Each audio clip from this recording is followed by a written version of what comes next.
দুজন ব্যক্তির ঘটনা পড়লাম। একজন ব্যক্তি প্রচণ্ড রকম আবেদ, প্রচুর ইবাদত করে।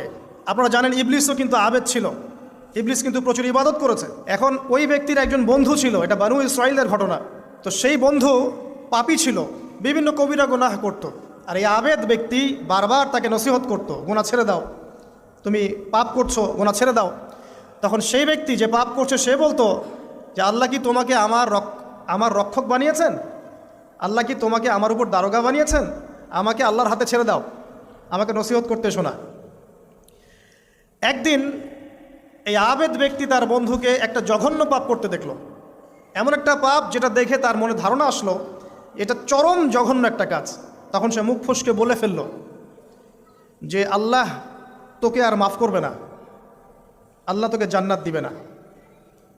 আল্লাহ রাব্বুল আলামিন মালাকুল মউতকে এই দুজনের কাছে পাঠালেন। দুজনের